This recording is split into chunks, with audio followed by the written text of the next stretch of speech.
You finally hit that multi-six-figure salary. Or maybe you just crossed the seven-figure mark in your business revenue. You thought the money stress would disappear. You thought you'd finally feel secure. Instead, recent data shows that nearly 65% of high earners living in major metros now report that their income feels like the bare minimum just to stay afloat. You make more than 95% of the population, yet you feel broke. This isn't just lifestyle creep. It is a specific psychological condition called income blindness. Today, we are going to dismantle the mental traps that keep high earners on a golden hamster wheel. And I'm going to show you the brutal math nobody calculates that explains why your high income is actually working against you. Hi everyone, welcome back to Smart Money Realities. If you look at your bank account at the end of the month and wonder where $20,000 went, you aren't bad at math. You are suffering from a cognitive bias known as mental accounting. Here is exactly why it happens. As your income scales, your brain stops treating every dollar as equal. You start categorizing money into different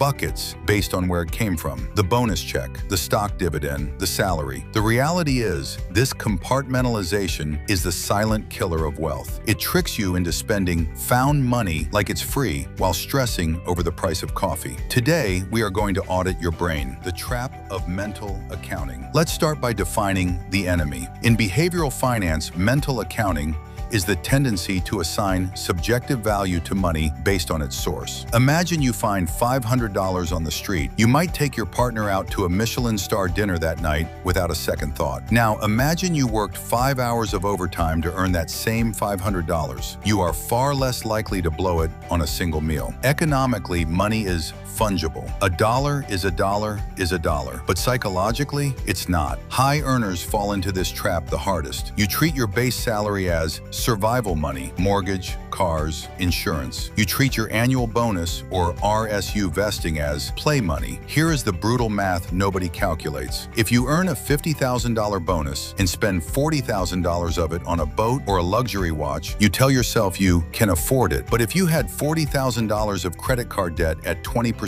interest, you would never take $40,000 from your savings account to buy that boat. You'd pay the debt. But because the bonus feels like extra money, you separate it from your general wealth. This is non-fungibility in action. It's a masking agent that hides the fact that you are bleeding net worth simply because the cash flow is high enough to cover the wound. You are letting the source of the money dictate how you spend it, rather than letting your financial goals dictate where the money goes. The seven-figure struggle. This leads us to the seven-figure struggle. You might be asking yourself, how can someone making $1 million a year have money anxiety? The answer lies in complexity and loss aversion. When you have little, you worry about acquisition. When you have a lot, you worry about retention. The psychological weight of maintaining a high-performance lifestyle creates a persistent scarcity mindset. You build a life that requires $50,000 a month just to keep the lights on. That is terrifying. If you stop earning for 3 months, the entire infrastructure collapses. This is where income blindness peaks. You become blind to the accumulation of fixed costs because you are so focused on generating the top-line revenue to support them.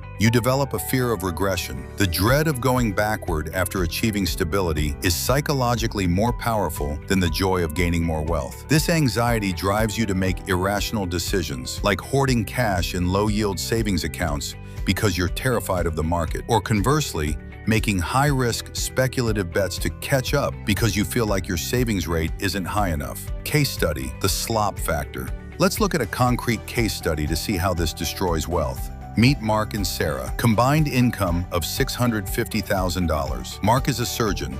Sarah is a VP at a tech firm. On paper, they are the 1%. In reality, they live paycheck to paycheck. They suffer from what I call financial slop. This is the friction caused by income blindness. They have 5 different 401k accounts from old jobs they never consolidated. They have $8,000 a month in subscription services, dining out, and convenience spending, Uber Eats, rush shipping, last-minute travel bookings. Because their income is high, They don't check the prices. They assume the money is there. They mentally account for the big stuff, the mortgage, the Tesla payments, but they are blind to the thousands of dollars leaking out through inefficiency. They treat their RSUs as a windfall for renovations while carrying a $30,000 balance on a refined lifestyle. The reality is Mark and Sarah aren't wealthy. They are just high transaction conduits for money to pass through. They are running a high revenue, low margin business called their life, the system of containment. Okay, if you see yourself in those traps, don't panic. The solution isn't to live like a monk. The solution is to build a system that protects you from yourself. We need to break the mental accounting bias. Step 1, collapse the buckets. Stop treating bonuses, tax refunds, and dividends as special. All money flows into one operating account. It is all revenue. Step 2, weekly containment. High earners often avoid looking at their finances because it induces anxiety. The ostrich effect. I want you to implement a weekly 15-minute money date. Every Friday, review your transactions, not to judge yourself, but to acknowledge the flow. This creates containment. It stops the background anxiety because you know exactly what is happening. Step 3, automate the pay yourself first principle. Before that bonus hits your account, have a rule. 50% goes instantly to a brokerage account. You never see it. You never mentally account for it as spending money. You remove the temptation before your brain can classify it as a reward. Conclusion. Income blindness is the price of success, but it doesn't have to be the tax you pay forever. Wealth isn't determined by how much you make, it's determined by how much you keep. If you found value in this breakdown, I have a challenge for you. Comment below with one area where you've noticed lifestyle creep sneaking into your own budget. Is it food, travel, or maybe that I deserve it spending? Let's talk about it. If this helped you see your money a little more clearly, hit like so this reaches more high earners. Share it with someone who needs this reality check, and subscribe to Smart Money Realities for more calm, practical breakdowns just like this. Thanks for watching, and I'll see you in the next one.